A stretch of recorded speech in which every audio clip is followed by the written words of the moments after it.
Hey, this is Colin Meeks, and welcome to another edition of the Financial Advocate. And today I would like to talk to you about what people think a financial plan covers versus what a financial plan actually does cover. I can tell you this: when I am out in the wild and at a party or at an event or just talking to people wherever I am, and the situation of, hey, what do you do for a living comes up, I'll say, oh, I'm a financial advisor. I have a financial office in Baltimore, Maryland. We handle about 150 families, and we manage their financial plans and do all their investments, insurance, and taxes and things like that.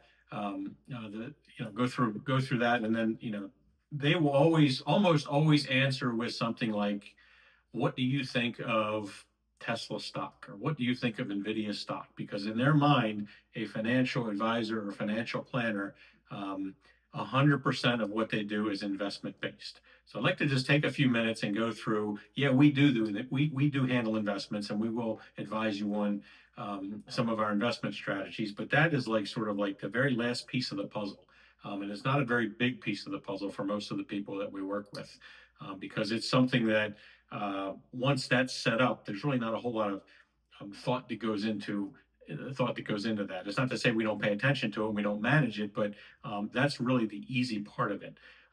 What a financial plan actually covers, and to take a step back first, there's all these different words for what we do: a financial planner, a financial advisor, a fiduciary financial advisor, a flat fee financial advisor, a fee only financial advisor, a financial consultant. So there's all these different words for what we do. I hate it because all of them mean about the same thing. If you get onto some of these message boards that I'm on LinkedIn, there are advisors that will fight all day long on the minutia of what one word means over top of another. To me, it makes no difference. We like to help people make smart decisions with their money, and that's what we do. Whatever you want to call it, that's fine. But don't get too caught up on somebody's title. Some of these larger wirehouses, everybody's a vice president of this and that and the other, and all that means is they help people make smart decisions with their money, or hopefully they do that. So titles, not so much. We're more concerned with what are our results. So what a financial plan actually covers: well, the first thing we do is we'll sit with somebody and try to help them identify their goals. We just had a baby, and we want to be able to have enough money put aside for them to go to college in 18 years. We have a child with autism. We want to make sure that, throughout their life, they're taken care of. And when we're dead and gone, there's this chunk of money sitting there so that they won't have to worry about money, or the person taking care of them won't have to worry about money. That's a goal. I want to retire when I'm 61 years old, and I want to travel and do all these, X, Y, and Z. That's a financial goal. I want to save enough money for my daughter. When she gets married, when she's 30 years old, we want to have $40,000 sitting in an account for her. That's a goal. So first thing we want to do is help people identify those goals that are very crystal clear to them. And we'll write those down and make sure that we take really good notes as to exactly what that means. Having enough money for a wedding, it can mean $5,000 to somebody and $50,000 to somebody else. So we really want to dig deep and make sure we're digging deep on what those actual goals, what the dollar value is attached to those goals. The next thing we do is we want to look at cash flow. And we want to, we don't actually sit down and do a budget with hardly anybody, because most of the people that we work with are really good with budgeting. They're really good savers. We're just trying to get them to save money in a more efficient manner. So we're looking at personal cash flow. How much do you have coming in every month? How much do you have going out? Where's the savings going? And how can we maybe do some things to help improve cash flow? And that can be something as simple as getting rid of certain debts. We will have a lot of times where people will come in and they'll have a large chunk of cash sitting there, and they'll also have a large amount of debt sitting there. And not to say we want to pay off all the debt, but the more debt you can pay off, that increases cash flow, because there's less money going out every month to service those debts. If you are somebody that's working for a publicly traded company, or you're a founder of a company, we sometimes look at equity compensation. If you have stock options, things like that, that's a very small portion of what we do, but that is a consideration. We want to make sure that there's enough cash reserves sitting on the sideline. one of the first things, the smart things to do in any financial plan is to make sure there's that emergency fund. Make sure there's 3 to 6 months worth of cash sitting there, so that if something happens, you lose your job, you need a new roof on the house, you need to help out a family member, there's liquid cash available so that you can do that. Estate plan. We talked about this in another podcast, but we want to take a look at your estate planning documents. Number one, do you have estate planning documents? Number two, are they up to date? Number three, do they do what you think they do? Because a lot of times we'll look at a will that's 20 years old and we'll start reading through it and just quoting certain pages of the will, and the people sitting in front of me will be like, oh no, we don't want to do that anymore, we want to do this. So we want to make sure that all the legal documents are up to date. We want to take a look at your real estate. We want to make sure it's titled the way you want it. If you own a second home, we want to make sure that that's titled the way you want. Your primary residence is titled the way you want. There's, as people get older, there's some things you can do with the titling of real estate that protect you from things like nursing home care, the cost of nursing home care. So we want to make sure that, you have it titled the way you want, but you also know options that are there for you if you would like to explore those. I'm going to leave the next one to last. We'll talk about that, investments. So again, that was the first thing that people think that's all we do, but we do spend a fair amount of time talking about investments. Now, we're not going to put you through some 20-page risk tolerance to find out exactly what your risk tolerance is, because we sort of know that going into it. We can sort of gauge that, and we'll ask you a couple of questions about that. But when we look at somebody's investments, we're looking at what their time horizon is for that, and what their overall risk tolerance is, and how much cash they have sitting on the sidelines so that they can do the things that they want to do for the next couple of years. And then how we put together an investment portfolio is based on all those factors. And I will tell you that we keep things very simple. In one of the previous podcasts we did, I forget the title of it, but something along the lines of Investments Made Simple.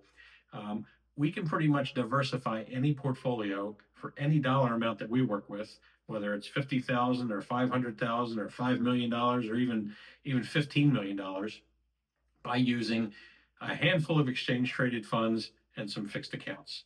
And that's not to say that we blanket everybody and put them in the same portfolio, but in some sort of mix, we can get you down to 5 to 8 exchange traded funds and a couple of fixed accounts, and you're diversified. So like I said, once we set the investments up, not that we don't pay attention to them, but we try to put them on autopilot.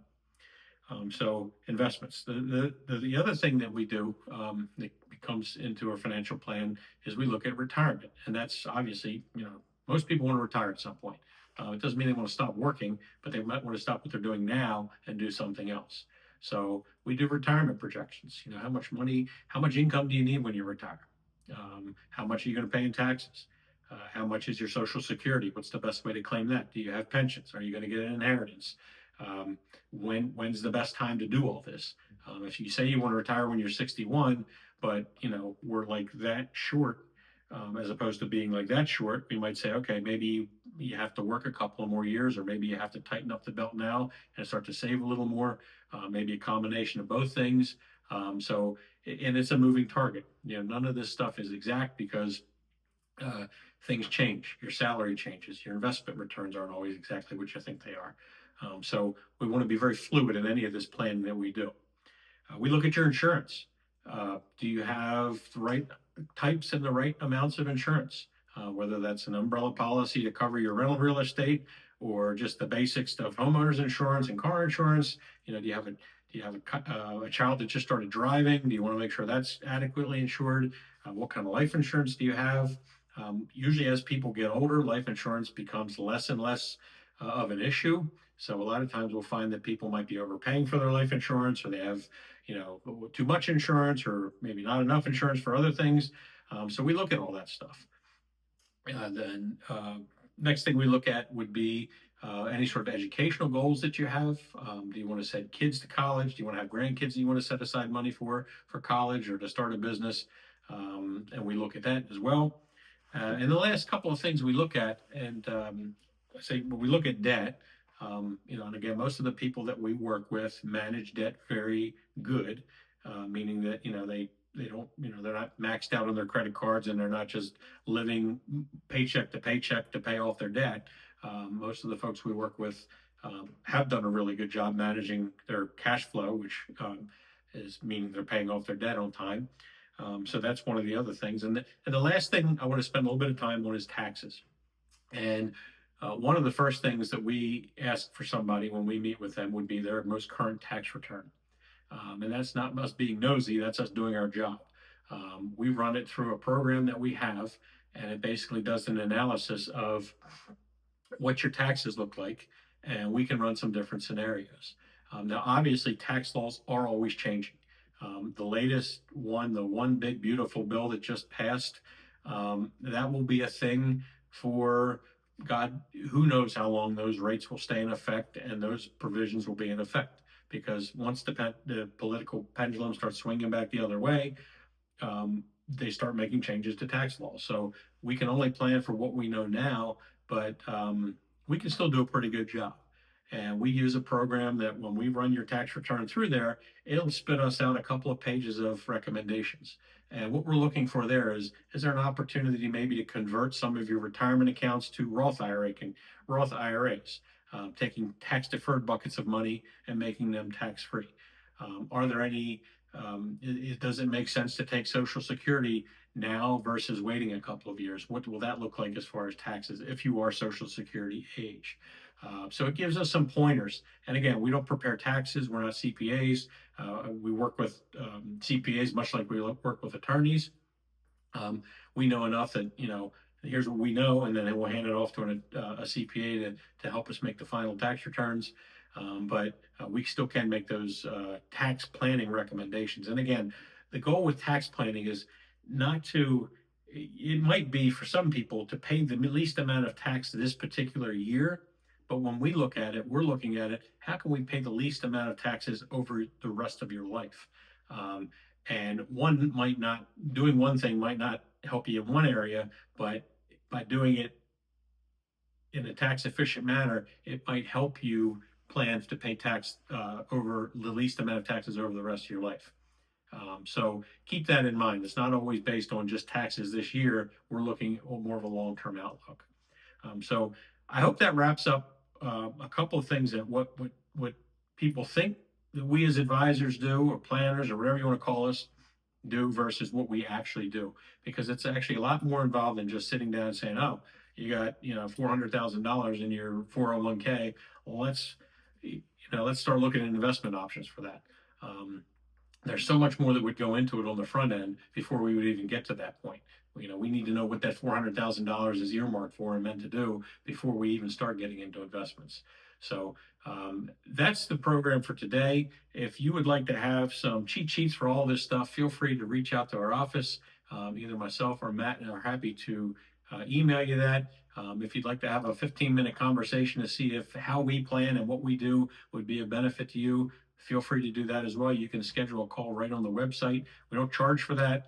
We'll spend 15 minutes on a high-level overview, just talking to you a little bit more about these types of things and how they may apply to you. But thanks for listening, and we will catch you next time.